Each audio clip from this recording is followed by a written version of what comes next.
За нас ќе биде интересно како ќе изгледа Балканот по 25 години или до крајот на 2025-2030 година во тие извештаи на ЦИЕ. Интересно е дека во тие извештаи Балканот е спомнат на 120 страни само во една прилика, што може да укаже дека американците полека како да се подготвуваат да го напуштат Балканот.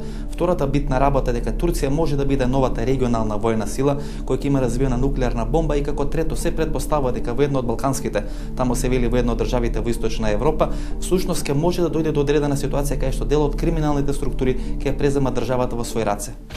Интересно е каде е Балканот тука. Во минатиот извештај пред 4 или пред 5 години се прогнозираше дека најдоцна до 2015-2020 година Македонија ќе биде членка на НАТО, на Европска унија. Денес воопшто не се говори за Балканот, воопшто не се говори во тој извештај за Македонија, колку и тоа претенциозно да звучи дека ние би требало да се најдеме во тие 120 страни кои ги работат овие американски тајни разузнавачки служби, меѓутоа воопшто не се спомна. И ако тоа се стави во некој контекст на некои изјави на Кондолиза Рајс дека Македонија не го реши спорот со името на големо жалење на американците, дали тоа значи дека полека ние сме како регион, а вклучително на тоа и на како Македонија пуштени низ вода? Ние не сме пуштени низ вода, ние сме оставени самите на себе. Значи, дефинитивно правило е дека Америка, нивниот интерес за Балканот, што беше најдоминантен во вториот мандат на Клинтон, до крајот на 90-тите, повеќе нема да се врати. Значи, најверојатно за следниве 20 на години Америка нема да ја видите во регионот, особено не во војна разузнавачка смисла, да биде доминантно присутна. Во извештајот само на едно место се спомна Балканот, а не единичните држави, се вели Балканот, ако има било каков конфликт од низок карактер или ако има било каква политичка нестабилност, треба да биде задача на Европската унија. И толку. Значи ние сме оставени на Саркози, на британците, на германците, односно на земите. Ние сме оставени прво на самите себе. Значи ќе треба автономни, реформистички сили во регионот да направат концепт што е најдобро за регионот и тоа да го понудат и да барат за тоа подкрепа од големите играчи. Па дури и од Америка. Меѓутоа не можеме да чекаме готови рецепти како 990-тите, кога Америка ќе дојдеше и ќе кажеше ова ќе биде моделот за Босна, Дејтон, ова ќе биде не знам за Косово, Кумановски договор и така натаму и така натаму. Треба домашните сили во регионот да сватат дека конечно излегуваме од орбитата на големите, дефинитивно по моје убедување во следните 20 и кусур години, тоа значи самите со себе и со своји планови за сопствен развој.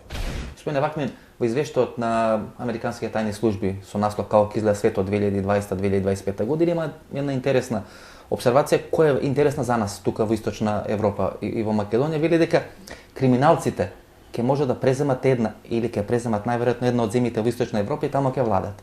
За која земја станува збор? Може ли да се предпостави? Of all the countries of Eastern Europe right now, the only one which comes close to this description of a country run by criminals, owned by criminals, controlled by criminals, and where the country can no longer fight the criminals, the only country is Bulgaria. Та Бугарија нели ги изгуби тие фондови во вредност некои 220-225 милиони евра, бидејќи Европската комисија процени дека не се бори доволно против криминалот. Yes, actually 600 million. Меѓутоа на крај на краишата па ми падна камен од срце, мисля дека може Македонија да биде земјата која е значена дека може биде преземена или освоена од криминалците. No, I think Macedonia is very far from that. The reason is that in Macedonia there is no organized crime. Very few things in Macedonia are organized, including crime. Macedonia is also a transit area. It's not a place where the criminals will establish their headquarters. It's merely a path from one location to another. If criminals will take over a state, they will take over a state which has a large economy, which provides transportation routes, and which is already integrated with the European Union. That's very important for criminals. Меѓутоа интересно е дека ако споредиме овој извештај со тој што беше пред 4 или тој што беше пред 8 или тој што беше пред 12 години, а секој 4 години се прават некакви извештаи и тоа се поклопува со изборот на американските претседатели, што значи дека доаѓајќи на чело на таа функција и на најмокна држава во светот, тие ги добијат овие извештаи на својата работна маса. Сега Балканот е спомнат само во една мала реченица. Што значи дека треба да се свати дека американците сериозно ќе се повлечат од Балканот и моето прашање е кој од овие балкански држави ќе може најдобро да го искористи тоа повлакање на американци и колку тоа е лошо за Македонија?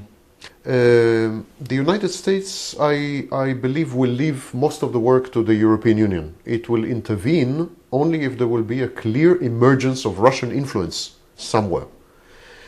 I think, on the contrary, I think that the United States will find itself more and more involved in the Balkans in the next 4 years, even if it's not planning to. На кој начин? I think that Russia is re-entering the Balkans through Greece with the oil pipeline, through Bulgaria with weapons sales and criminal collaboration, possibly through Serbia, although that is, more questionable. И ние ќе останеме изземени од тоа друштво. Вие велите Србија, велите Бугарија, велите Грција. тука е веројатно Романија, која на некој начин е одредена клацкалица помеѓу Русија и Европската унија, кај сме ние во целата таа работа. Ќе видиме одредена депонија на рускиот капитал. Macedonia is too small to make decisions on its own. Macedonia will have to toe the American line. Macedonia is an extension of the United States. It's kind of a base of the United States in the region. The CIA is here, the station on the Kali. There are discussions about possible military bases in Macedonia and so on. So I don't think Macedonia will change orientation from America to Russia. I don't believe that. Во наredните 20 од 25 години ќе дојде едно класично прелевање на економската и финансиската мок во светот, односно идните големи држави, 4 големи држави, тоа се Бразил, Индија, Кина и Русија, ќе имат поголемо учество во светскиот бруто домашен производ во споредба со сегашните држави групирани околу таа групација на Г7 кои ги предводи Америка, тука е Канада, Велика Британија, Франција, Германија, Италија. Односно, ќе има едно класично прелевање на капиталот на таа дестинација од запад на исток. На чашуле, дали американците полека ја губат таа своја доминација, дали тоа ги прави исплашени и дали можеби крупниот капитал во Америка исплашен поради губење на таа доминација застана всушност зад Обама, сметајќи дека ќе дојдат одредени промени кои ќе ја вратат Америка ревитализирана повторно толку мокне на светската сцена.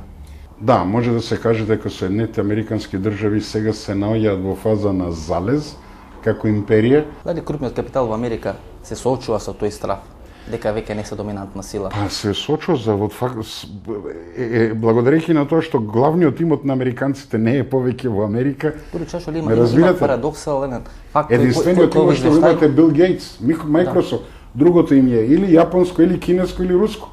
Дури самите американскиот капитал е во Кина сега.